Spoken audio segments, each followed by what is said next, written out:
सच्चिदानंद भगवान।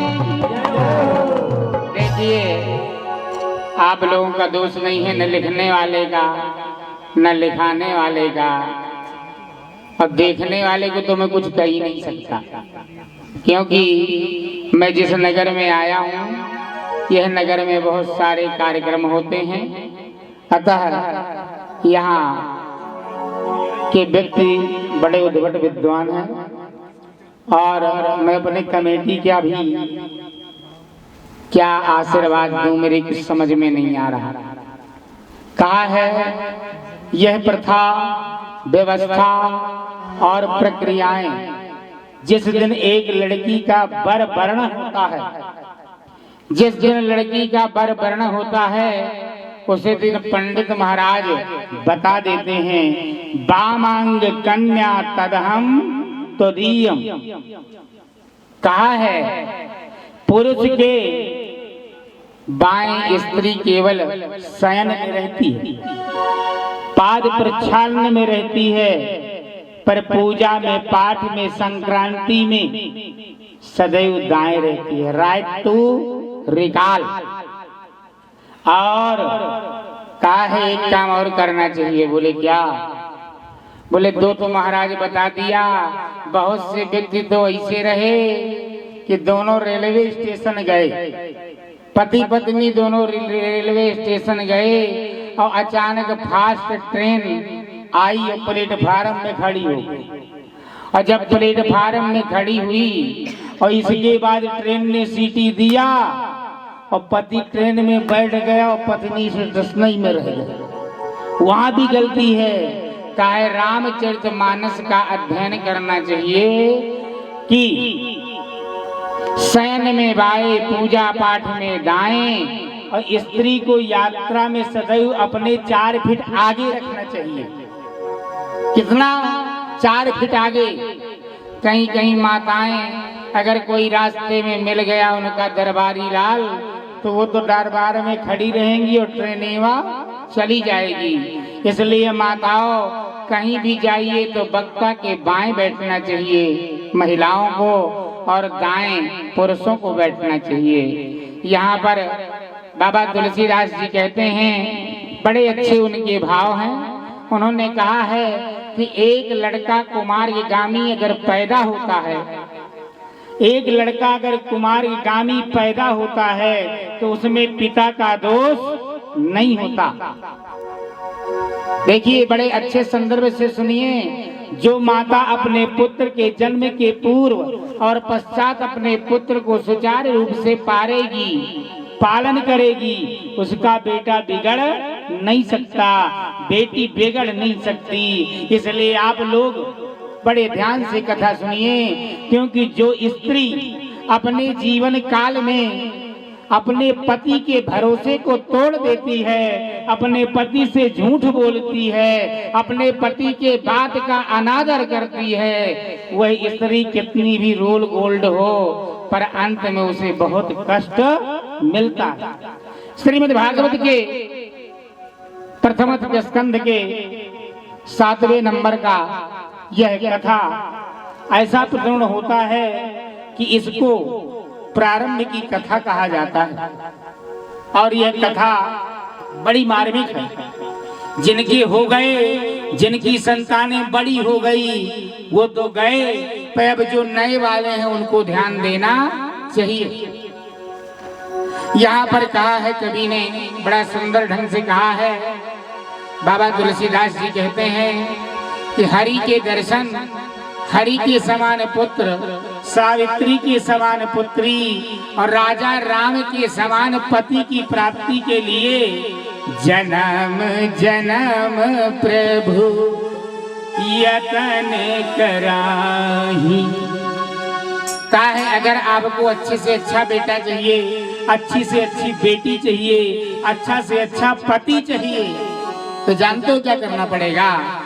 संत सरल चित जगत हित अजान स्वभाव स्नेह, बाल विनय सुन करी कृपा राम चरण रति देह।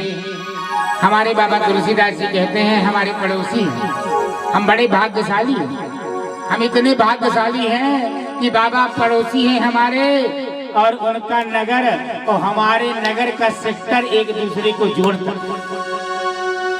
कहा है हम जैसे जैसे कर्म करते हैं ना, वैसे वैसे ऊपर वाला हमको जन्म देता है। आपको बड़ी बड़ी कथाएं मिलेंगी, जब महाराज शिव जी की कथा आएगी आप उसको समझिएगा। यहाँ पर कहा है एक पिता के विपुल कुमार। एक बाप की अनेकों संतान होती हैं, पर सारी की सारी संतान एक समान नहीं होती। भैया तुम जो कलेक्शन करते हो, जो डिमोस करते हो, जो डिस्पोज करते हो, उस बैनर को बना करके मैटर एक ही बार पेश करते हो। और हमारे ब्रह्मा जी कहते हैं कि हमारे सांचे में एक बार जो ढल जाता है उस सांचे को हम तोड़ के फेंक देते।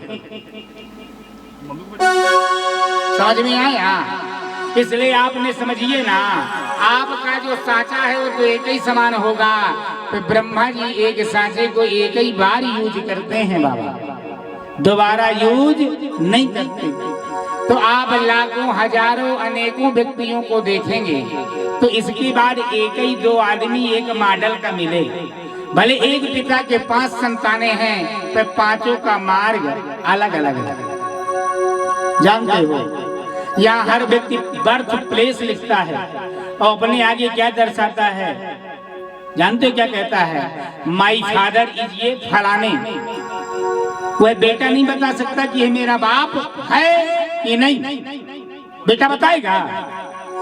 इस बात का संदर्भ तो न बातो न तातो न माता न बंधुर न दाता न पुत्रो न पौत्री न भर्तृर्मैव गतिस्त्वं गतिस्त्वं त्वमेका भवानी। कहा है इस बात का उत्तर एक भवानी ही दे सकती है, क्योंकि वही उसको प्रसव काल में जन्म देती है। तो यहाँ पर बड़ी सुंदर दशा थी।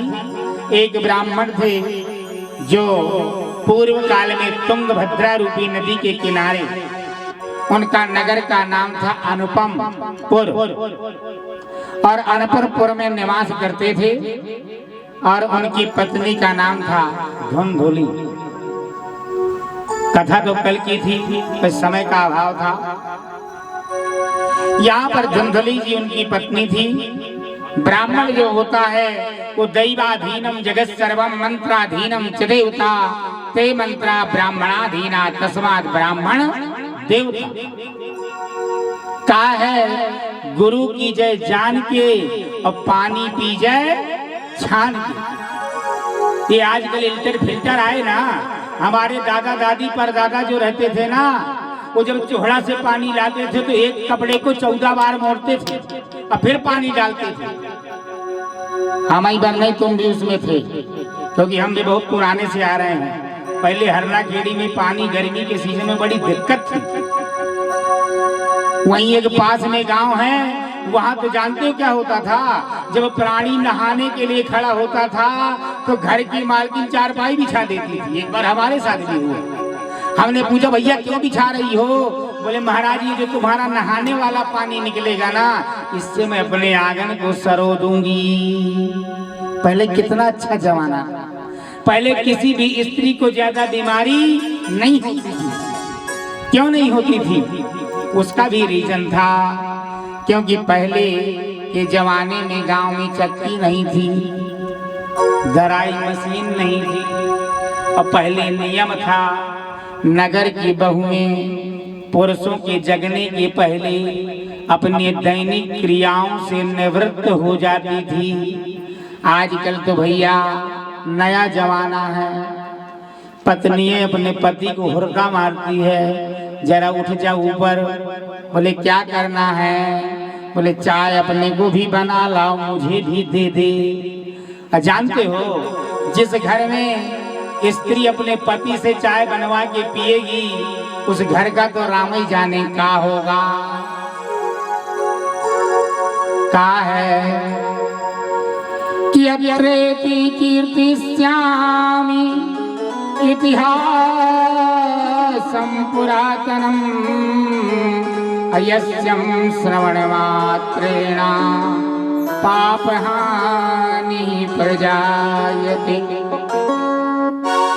का है मैं ये आज का इतिहास नहीं बता रहा हूँ, मैं पुराना बता रहा हूँ। धुंधकारी जी बड़े स्मार्ट थे, सुंदर थे, योग्य थे और उनकी पत्नी भी बड़ी कुलीन थी, अच्छे परिवार से थी, पर थोड़ी से काम वाम करने में बड़ी कंजूस थी। समझ में आया कि नहीं? जब वह काम वाम करने में कंजूस थी तो लोग बाग जब मोड़ी देखने जाते तो कोई से कहे तो भैया कौन सी वाली चाहिए, तो बोले मॉडल तो वही होना, भले दिखने में कोड दिखाई दे पर होना व्हाइट हाउस। अब आप समझिए जब व्हाइट हाउस में आप निवास करोगे तो आपके कर्म की गति का अवलोकन क्षीण हो जाएगा। कहा है आत्मदेव ब्राह्मण बड़े सच्चे दिमाग के थे। एक दिन स्थिति ऐसी हुई कि ब्राह्मण देवता बड़े प्रेम के सहित गंगा में स्नान करने के लिए जा रहे थे। और जब गंगा में स्नान करने के लिए जा रहे थे तो ब्राह्मण देवता भगवान का भजन करते हुए जा रहे थे। काफी दिन विवाह के हो गए थे और जब काफी दिन विवाह के हो गए थे तो वहां पर एक बड़ी सुंदर छटा छा गई। कहा है जब कोई चीज की प्राप्ति होती है तो कोई ना कोई कारण बन जाता है, वरना जिंदगी में आप किसी के 2 लठ मार दो तो दर्द नहीं होता, पर आप एक 4 इंच का वर्ड बोल दो तो ऐसे वो अंदर प्रवेश करता है कि जिंदगी मरने को आ जाती है, पर वह आदमी सामने दिखाई देता है तो बात उसी तरह चालू हो जाती है। इसलिए कहा है कम से कम बोलो और ज्यादा से ज्यादा खाओ। यहाँ पर बड़ी सुंदर स्थिति थी। ब्राह्मण देवता सीता शीत निसंग चामर जल। पहले के जो ब्राह्मण थे ना, आज वालों की बात नहीं करता, पहले के जो ब्राह्मण थे वो सीता शीत निसंग चामर जल, वो भोर काल में स्नान करते थे। काय में? नदी में, तालाब में, कुएं में, तो ठंडा ठंडा पानी रहता था। जब तक सूर्य उदय नहीं होता तब तक नदी तालाब कुओं का पानी गर्म होता है, और जब सूर्य का प्रकाश उनमें पड़ता है तो ठंडक प्रारंभ हो जाती है। यहाँ पर ब्राह्मण देवता बड़े प्रेम से गए और जल में स्नान किया, सूर्य भगवान को जल भी दिया, और जल देने के बाद 1 अंजलि जल का पान भी किया, और पान करके जो ऊपर आई तो जो नगर की सफाई कर्मी की महिला थी वह भी सवेरे सवेरे जग गई थी। वो करती थी नगर का काम, तो भोरम भोर नदिया में डुबकी लगाती, अपना काम करके फिर नगर की सेवा में लग जाती। संयोग बस क्या हुआ प्यारे कि उधर से ब्राह्मण देवता आ रहे थे और इधर से जा रही थी, और दोनों की समस्या ऐसी हुई कि 2 की आंखें 4 हो गई, लड़ गई। और जब लड़ गई तो वही जो नगर कर्मचारी थी, सफाई करने वाली, उसने मन में जो ब्राह्मण देवता को देखा तो उसके मन में उठा पटक होने लगा। उसने मन में विचार किया, आज मैंने किसका मुंह देखा सवेरे पहर, आज मैंने निर्वंशी का मुख सवेरे पहर देखा, इसलिए लगता है आज दिन भर भोजन नहीं। कहा है आप न भी बोलो, अब मुंह 3 कोने का बनाओ तो जानते हो ये समझ में आ जाएगा कि गड़बड़ है काम में। यहाँ पर जहां इसने मुखड़ा बनाया सो भैया रहा नहीं गया, और आत्मदेव ब्राह्मण मन में सोचा अब मेरी तो जो दशा है ना वो तो है, मेरी जो दशा है वो तो है, मैं उसको बदल नहीं सकता। तो साह में सूर्य सहस में काना, और यही विधि में हो ऐचा ताना, सामे जोर सास में ताना, यही विधि में हो ऐचा ताना। राम सिया राम जय जय राम, राम सिया राम जय जय राम।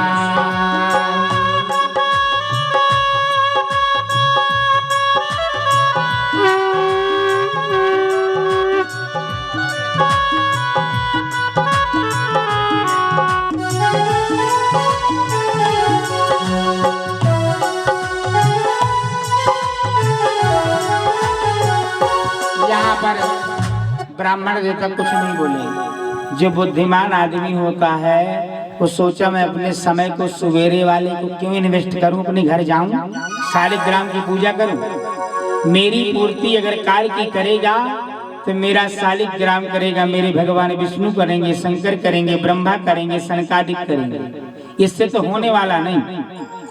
ब्राह्मण देवता आए और अपने घर में अपनी पत्नी को देखा। सो पत्नी उठ के झाड़ू लगा रही थी, और जब पत्नी उठ के झाड़ू लगा रही थी तो पत्नी से ब्राह्मण देवता एक ही बात कहे। पत्नी से ब्राह्मण देवता एक ही बात कहे, सुनो। बोले क्या?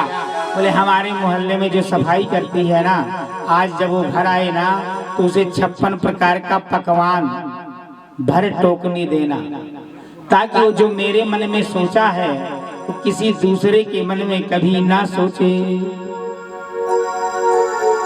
जब ये बात हुई तो आप जानते हो बाल हट, स्त्री हट और वृद्ध हट तीनों बड़े खतरनाक होते हैं। यहाँ पर भैया जब शाम के समय आई तो आत्मदेव ब्राह्मण ने कहा तुम एक ही काम करना। बोले क्या करना? बोले जब वह आए तो उसे बड़े प्रेम के सहित भोजन भर पेट देना, और इतना देना कि वो भी खाए और उसके अड़ोस पड़ोस के भी खाएं, ताकि ये काम का खंडन हो जाए। भैया स्त्री बिना खाए हफ्तों रह सकती है, पत्नियां स्त्रियां बिना खाए महीनों रह सकती हैं, पर बिना बोले नहीं। ब्राह्मण देवता से कहा रीजन क्या है? बोले मैं भी पूजा करता हूँ। अब धुंधली के मन में वही घूमने लगा, मेरा पति ऐसा आज क्यों बोला, मेरा पति ऐसा आज क्यों बोला। जब संध्योपासन से उठे तो बड़े प्रेम से स्त्री पूछती है आपने आज तक कभी नहीं कहा, कारण बताइए। उन्होंने कहा कारण तुम्हें क्या करना है, तुम एक काम करो ना, मैंने जितना कहा है उतना करो, मानने वाली है कहा। उन्होंने कहा आज सुबह सुबह मेरी और उसकी मुलाकात हो गई, और उसने इतना ही कहा धीरे से दबी आवाज से, मैंने आज निर्वंशी का मुखड़ा देख लिया, इसलिए आज भोजन मिले कि ना मिले। अरे वाह लाल बंबू आन। जो पुरुष किसी से युद्ध न लड़ता हो ना, और अपनी विडंबना अपनी पत्नी से बुला दे, अगर पानी ना मंगा दे तो बताना। इसलिए भगवान शंकर एक ही प्रतिज्ञा रखते थे कि 90% बात तो कभी बताते ही नहीं थे, और 90% जब नहीं बताते थे 10 ही बताते थे, तो 6-6 महीने भगवान का भजन करते थे। यहाँ बड़ी सुंदर छटा थी भैया। शाम के समय जब आई तो उसने जितने प्रकार का भोजन बना था सब उसकी डलिया में छप से डाला, और जब डाला तो जो सफाई कर्मी थे और देखी और कहा बहन आज तो बड़ी प्रसन्न है, बड़ा माल मेरे को खिला रही है। तो फिर आगे आप जानते हो उसने क्या क्या कहा। बोले तूने मेरे पति को बिना पुत्र के कहा, अब तुझे भोजन नहीं मिलेगा, जा तू खा, तेरी बहू खाए, तेरी सास खाए, लड़का पड़ोस अगल बगल खाए। प्रयास से अगर बात ये कही तो जी भाई में टंक मार दूं। समझ में आया? उसने दिया तो रसगुल्ला, पर बात इतनी कड़वी थी कि रसगुल्ला का जो शुगर था शक्कर वो खट्टा हो गया। आप किसी को गुलाब जामुन खिलाओ भजन सुना तो खाने में मन लगेगा। बेचारी ली और मन में सोचा कि मैंने तो अपने मन में बोला था धीरे से, पर ये ब्राह्मण देवता को सुनाई दे गया राम राम राम राम। आज से मैं किसी को नहीं बोलूं, आज से मैं किसी को नहीं बोलूं। अब ब्राह्मण देवता का मन नगर में लगता नहीं। अब जब नगर में ब्राह्मण देवता का मन नहीं लगता, कवि ने कहा है कि ये संसार बड़ा अबोध है। ये मनुष्य का जो जीवन है ना, इसको पाने के लिए बहुत सारे प्रयास करने पड़ते हैं। शास्त्र कहता है 84 प्रकार की योनियों को भुगतने के बाद जब हम गाय के अंदर प्रवेश करते हैं और इसके बाद जब हम संसार से जाते हैं तब हम मनुष्य बनते हैं। हम मनुष्य में भी 84 प्रकार की क्वालिटियां हैं प्यारे, 84 प्रकार की क्वालिटियां हैं। क्या हम जिस तरह के कर्म करेंगे वैसा ही फल पाएंगे। ब्राह्मण देवता ने ठान लिया, अब मैं रुकने वाला नहीं। अब तो मैं या तो पुत्र पैदा होगा या तो मैं ही अपनी आत्मा को परमात्मा में मिला दूंगा। ब्राह्मण चल देता है धूप के समय दोपहर में। धिक्जीवितम प्रजाहीनम धिग्रहं चा प्रजा विना धिग्रहं चापयत्यालं धिक्कुलं संतति विना। देखिए कहा है, राजा बहुत बड़ा वाला हो तो उसके साथ सेना ना हो तो उस राजा का अस्तित्व नहीं होता। और स्त्री कितनी भी बनी ठनी हो और उसका पति ना हो तो भी उसका जीवन बेकार। और जिस आंगन में पुत्र का सुख न हो वह आंगन भी बेकार। धिक्कुलम संतति बिना। का हमारे पास घर में व्यवस्था नहीं है और हमारे पास संतति ढेर है और उसको भोगने वाला कोई नहीं है तो वह धन का क्या करना।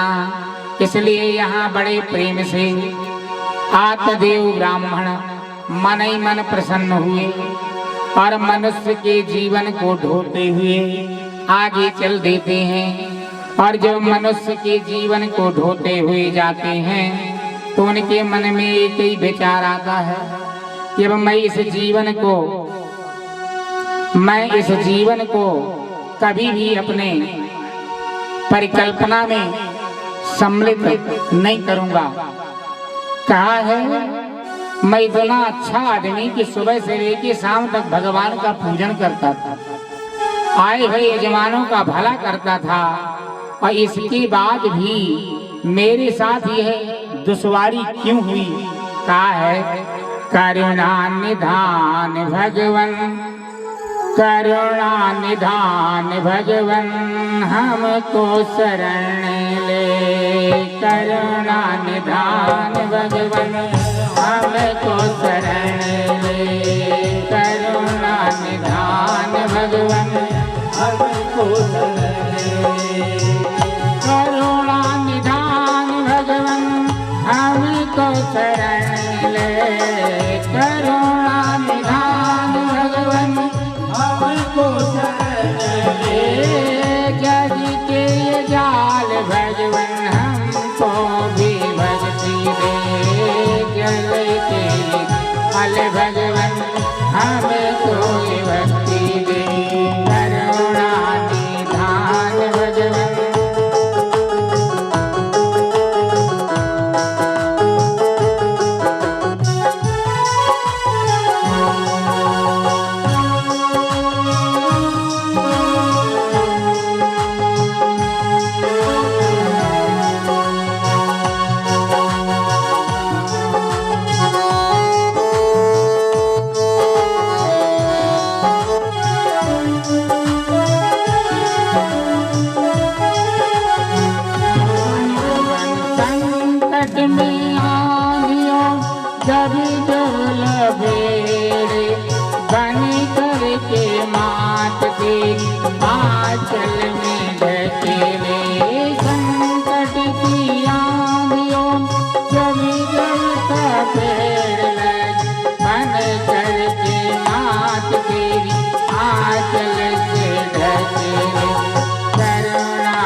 के में बनकर पिताजी हमें सुत मार्ग रे करुणा निधान भगवान हमको शरण ले करुणा निधान भगवान हमको शरण ले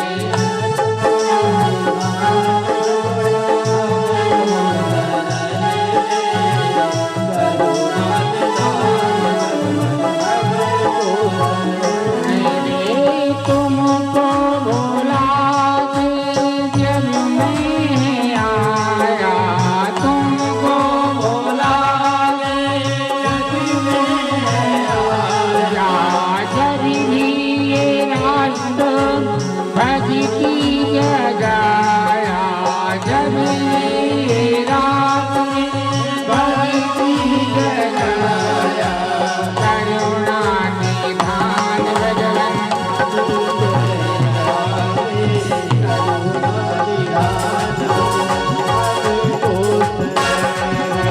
बनकर सखाम हर हर पग दे बनकर सखाम हर हर पग दे करुणा निधान भगवान हमको शरण दे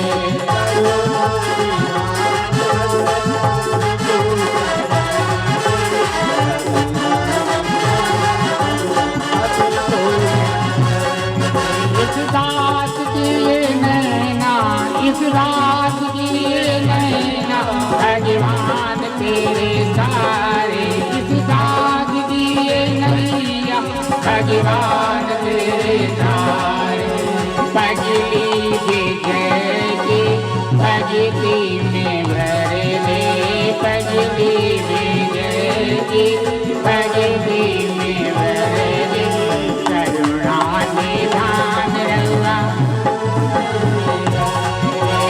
करुणा निधान भगवान हमको शरण दे करुणा निधान भगवान हमको शरण दे करुणा निधान भगवान हमको शरण दे करुणा निधान